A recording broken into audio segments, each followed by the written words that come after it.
Hi, Soraya, it's me. I'm gonna read you. Read you some more of the book, A Bear Called Paddington. Okay, we're still in chapter 2.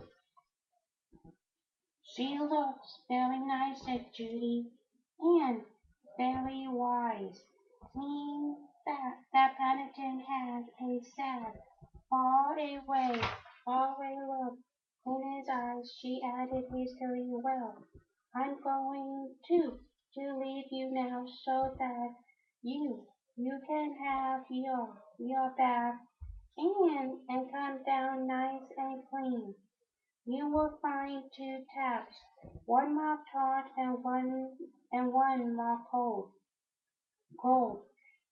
There's plenty of soap and a clean towel. Oh, and a brush, so that you can scrub your back." "It sounds very complicated," said Pennington.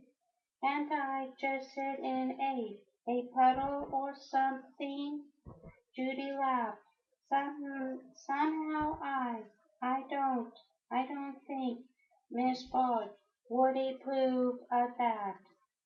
And don't forget to wash your ears. They look awfully black. They are meant to be black," Pennington called indignantly as Judy shut the door. He climbed up climbed up onto a stool by the window and looked out. There was a large, interesting garden below with a small pond and several trees which looked good for climbing. Beyond the trees he could see some more houses stretching away into the distance.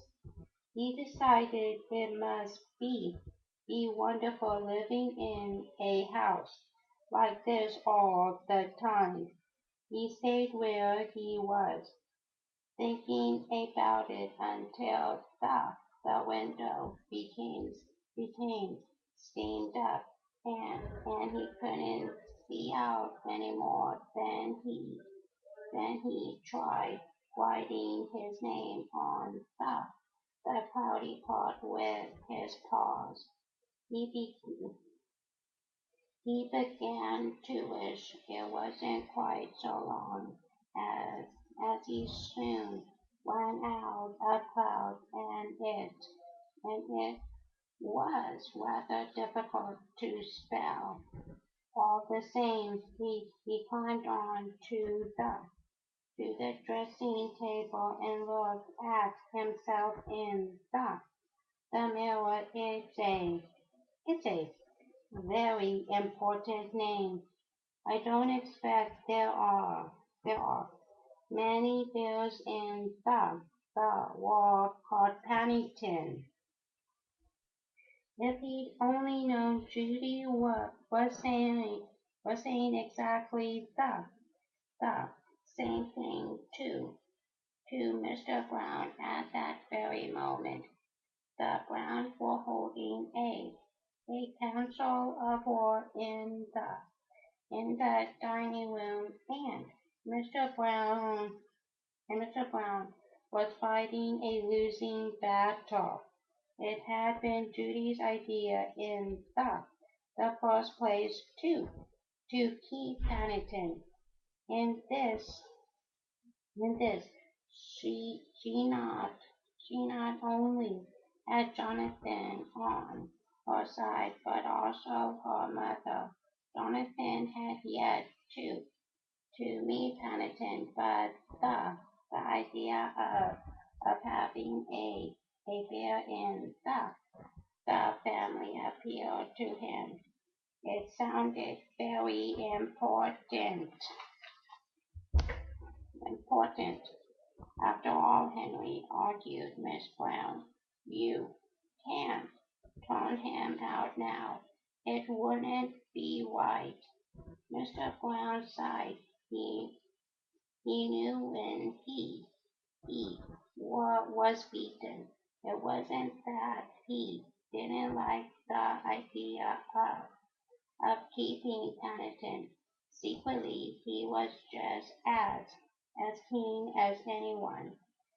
But as head of the Brown household, he felt he ought to consider the matter from every angle. I'm sure we ought to report the matter to someone first, he said. I don't see why, Dad, cried Jonathan. Besides, he might get arrested for being a stowaway if we do that. Miss Brown put down her knitting. Jonathan's right, Henry. We can't let that happen. It's not as if he's done anything wrong. I'm sure he didn't harm anyone traveling in a lifeboat like that. Then there's the question of pocket money, said Mr. Brown, weakening. I I I am not sure how much pocket money to give a bear. You can have one as expense a week, the same as the other children, replied Miss Brown.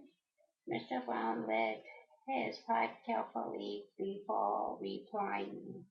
Well, he said, we, well, he said, we will have to see what Miss Bard has to to say about it first, of course. There was a trumpet chorus from the rest of the family. You better ask her then, said Miss Brown. When the noise had died down, it was your idea. Mr. Brown coughed. He was a little bit afraid of Miss Ford, and he wasn't at all sure how she would take it.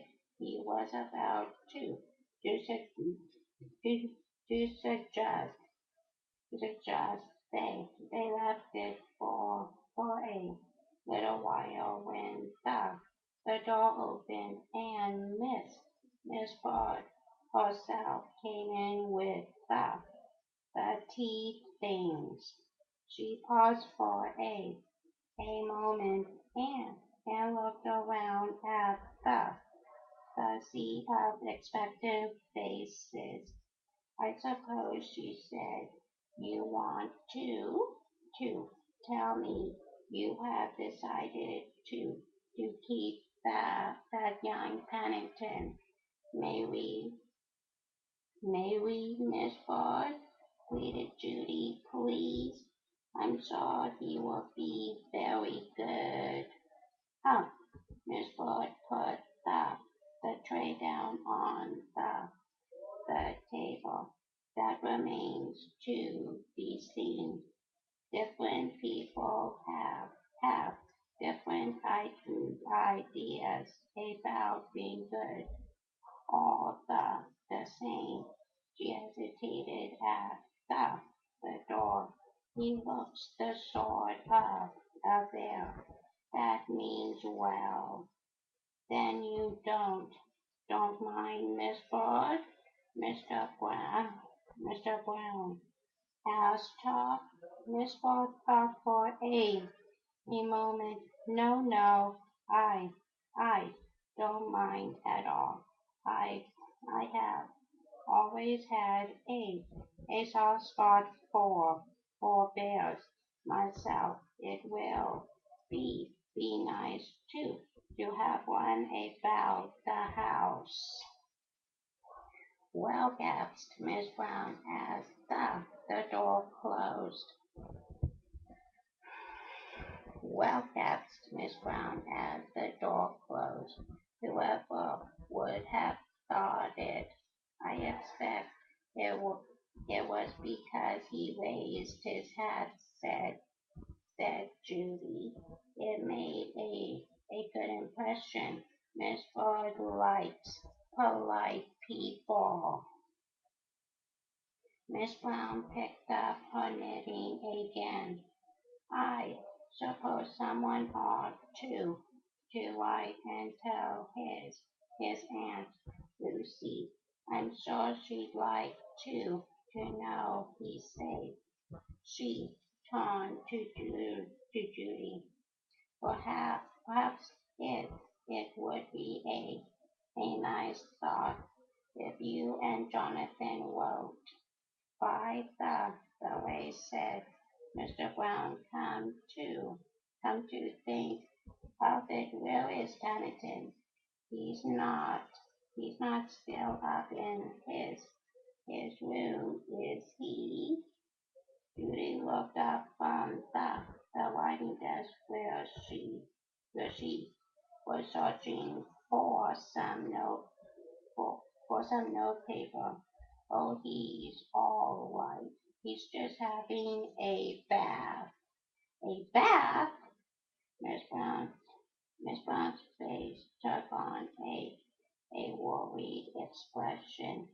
He's rather small to be having a bath all by himself. Don't Pastor Mary, grumbled Mr. Brown, settling himself down in the armchair with a newspaper. He's probably having the time of his life. Mr. Brown was fairly near the truth when he said Paddington was probably having the time of his life. Unfortunately, it wasn't in quite the way he meant it. Blissfully unaware that his fate was being decided, Paddington was sitting in the middle of the bathroom floor, drawing a map of South America with a tube of Mr. Brown's shaving cream.